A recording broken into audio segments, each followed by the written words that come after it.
Darling, darling, please, you're giving me a headache. Don't you know I don't take care of the kids on the weekends? I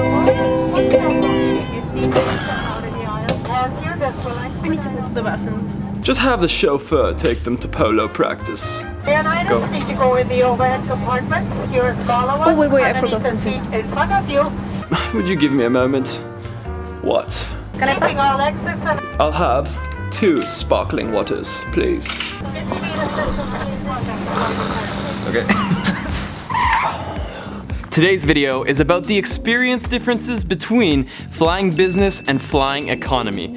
Over the past 3.5 years that I've been doing what I do, I've probably flown at least 100 times. Now that includes days where sometimes you have 1, 2, and even 3 flights back to back to back. And so I have had a lot of in-air experience, and with that, I've had a handful, 3 times to be exact, in the front of the plane. So today we're gonna talk about what those differences are, and is it really worth paying 3 to 5 times more to have the business experience?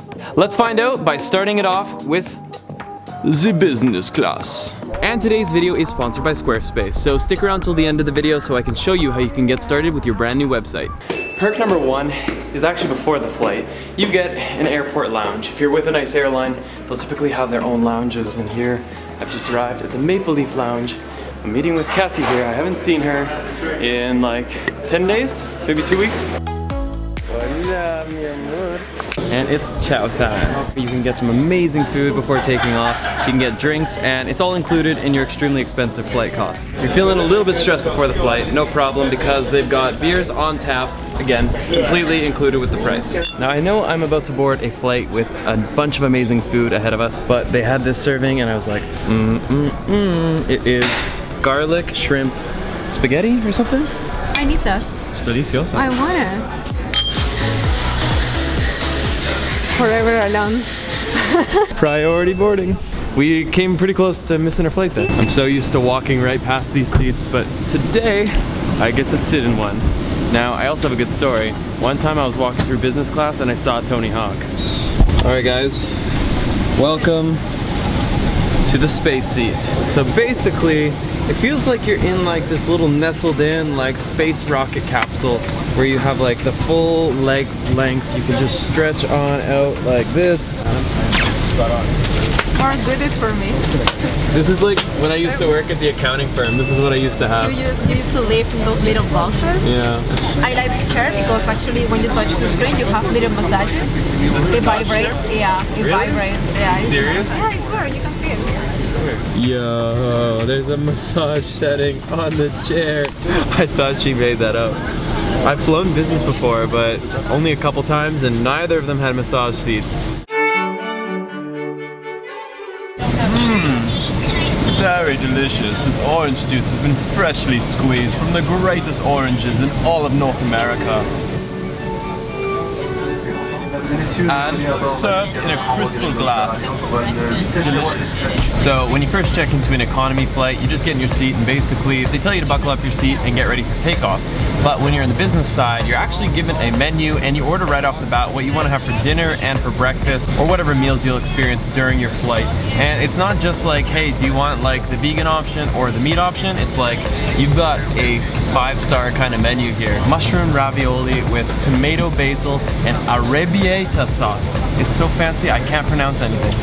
So one of the cool things you'll sometimes get on a business class flight is a little tiny hand pouch here. This one's actually like a kind of cool leather one. We got some socks, skincare essentials, a nice little toothpaste and toothbrush kit, and you've got some earplugs, an eye mask. So that's all that's inside my little leather pouch. The screen, it's probably close to like maybe 20 inches, only maybe 3-4 feet away from you, so it feels really big, high quality, basically a little flying cinema while you're going to your destination.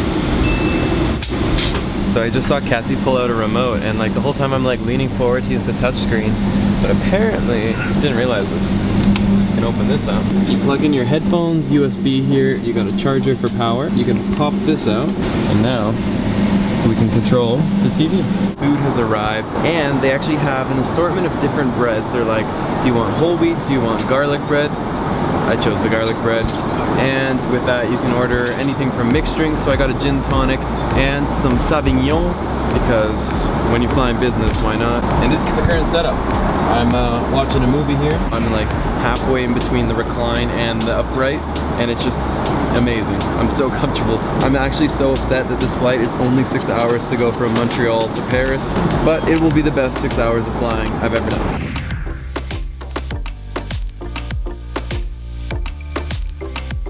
Good morning, guys.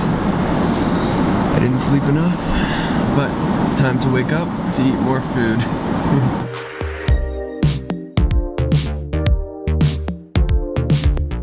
Decided to get an omelet, a blueberry muffin, a yogurt, and I got some orange juice, some sparkling water, and a cappuccino.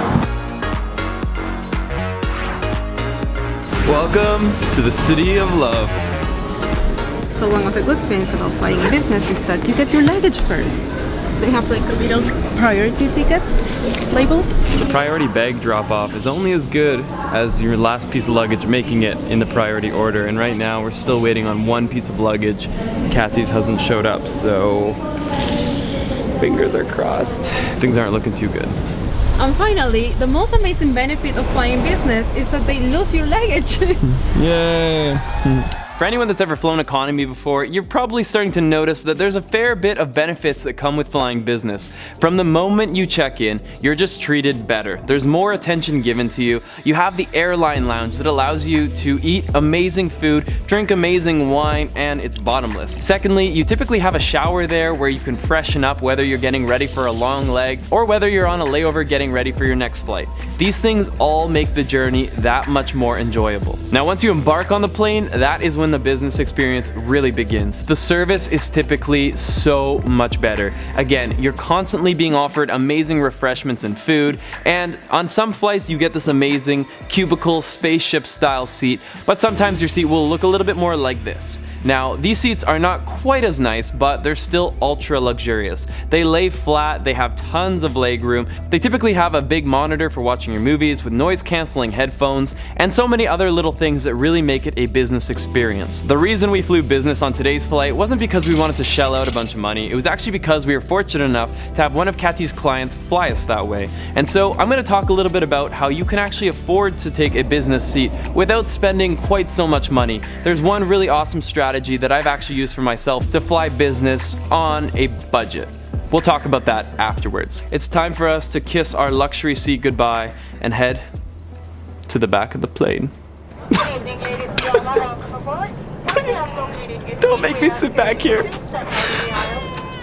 Let me go back. This is where I spend a lot of my time, is in a tiny little seat, typically next to a stranger who's sometimes nice, sometimes slightly overweight, sometimes falling asleep on me. You never quite know, but that's the fun thing of economy. It's kind of like a game of Russian roulette. Will you have an entire row to yourself? Will the seat gods be good to you? This is the way that I typically travel. And just like business class varies from airline to airline, well, so does the economy seat. The experience of flying with economy can be all over the map. I've had some amazing flights where I have slept through the entire way, or I've gotten a ton of work done, and then I've had some just absolutely awful ones. Now, the first thing that happens when you check in with economy is you're going to be lining up in what can sometimes be a very, very long queue. From there, the check-in counter will probably be weighing your luggage down to the very last ounce. They can be extremely strict and cutthroat if your luggage goes slightly overweight. For a lot of airlines, this is their opportunistic way to make a lot of money off of their economy seats. They like to find that person or two on the flight that didn't quite pack properly and now has to shell out hundreds of dollars for that mistake. Don't let that be you. Once you've gotten your boarding pass, gone through security, you're now going to be waiting for the next boarding call on your flight. And typically if you're flying economy, you're going to be in zones 3 to like 7, and that just means that you're going to have to wait even longer in the queue at the other side of security to wait to get on the flight. One of my favorite things of flying economy is the ever exciting battle to get your carry-on luggage onto the plane. I don't know if you've ever had this experience before, but typically the overhead compartment compartments in the economy class can't handle as much luggage as people like to bring on, and so sometimes if you're one of the last people to board, that means you have been selected to put your carry-on luggage down below the aircraft, and fingers crossed you will see that stuff at the other side. Now if you're like me and your carry-on luggage is all your valuable goods from laptops to lenses to memory cards and hard drives, the idea of letting a stranger take that bag away from me is just about the most frightening thing. Now that you've stowed away your luggage, it's time to figure out what the seating situation is. Do you have a row to yourself, or are you stuck next to people in one of those tight little seats where your knees touch the seat in front of you and the person who's sitting in front of you has so kindly decided to fully recline before the airplane's even taken off? You better get comfortable with whatever situation you're thrown because you don't have much choice. While it's definitely a risk to be the last one to board the plane because you might lose the overhead bin, there's also a huge benefit that I personally go for on every economy flight, and that is the fact that if you're the last one on the plane, you get the opportunity to scope out which seats are still available. So what I typically do is I'll come a little bit later in the game if I see that people have fully boarded, and if I see that there's rows of 3, rows of 4, or even an extra seat by a window, then I'll typically go grab that seat even if it's not technically on my boarding card. The reason I do that is because, fingers are crossed, nobody else is going to be coming on the plane after me, and that means that seat's available. Now if you go sit in your originally assigned seat, well then that seat might get filled up by somebody else who might beat you to it. That right there is a Los LeBlanc boarding secret that has gotten me so many economy flights where I've been able to sprawl out and sleep. It's truly a blessing, so I hope that helps you on an upcoming flight. Alright guys, so I'm going to share a little tip with you. Before getting on your economy flight, it's super important to pray to the flight god. Give a little salutation to the god of air, the god of economy. Okay, let's see where our seat is. Wait, Kathy, is this our seat? Oh my goodness. Economist, the god of economy air, has granted us good favor in this upcoming flight to Japan. We've boarded, we've got our seat, and now it's time to get some food. Everyone's favorite part of the flight, unless you're in economy, in which case the food can be anywhere from that was actually kind of okay, to on the other spectrum being like, I don't think I would feed this to my dog. I remember one flight in particular flying from Los Angeles to Panama, and if you've ever read Dr. Seuss's Green Eggs and Ham, I was literally served green eggs. The airline hostess took it from me, looked at it, she's like, it seems fine to me, and then passed it right back to me.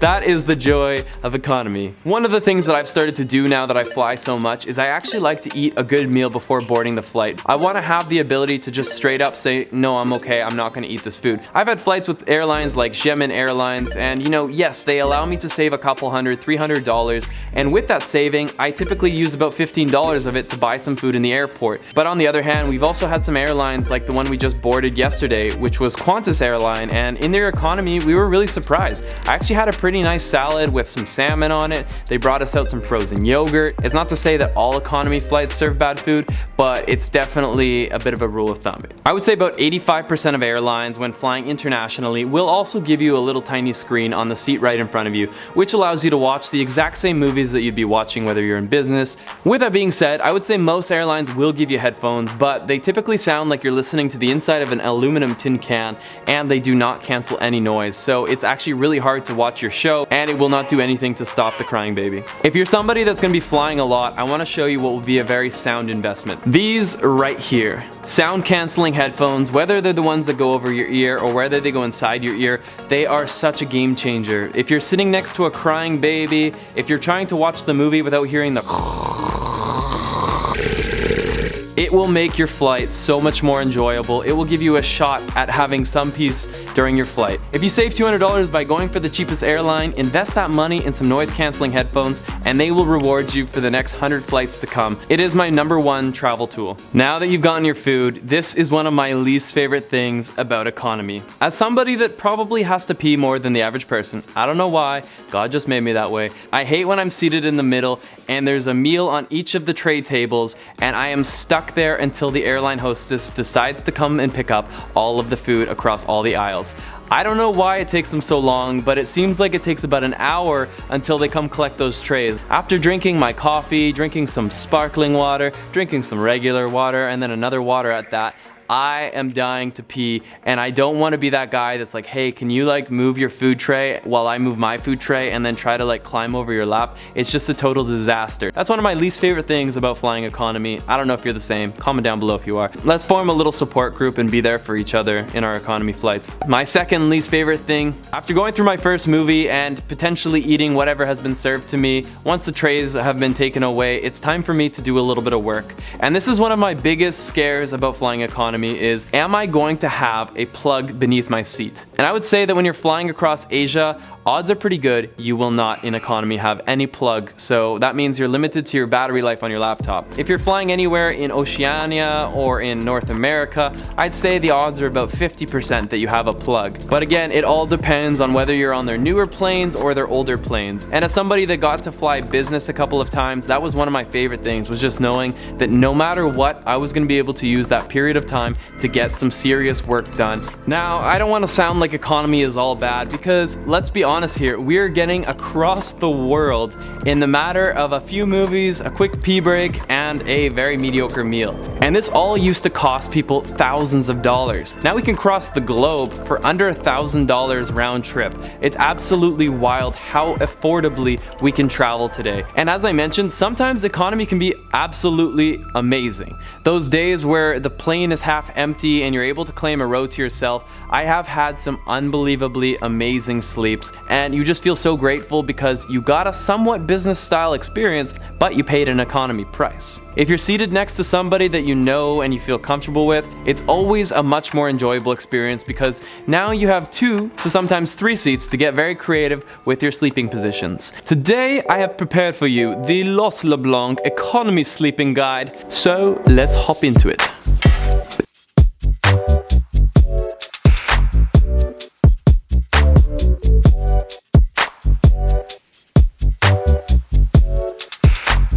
Now, as you guys know, I've been using Squarespace for about 2 years now, and there's a few good reasons. The first reason is that they have such easy to use templates to get a beautiful website up and running today. And the second thing is Squarespace offers everything in one place. Getting your web domain, getting a beautiful website, and selling things through it. Your e-commerce store has never been more accessible, and that's the amazing thing about Squarespace. So if you want to check it out, I've got a link down below that'll give you 10% off your next purchase, so go check that out. And guys, let's get back to the video.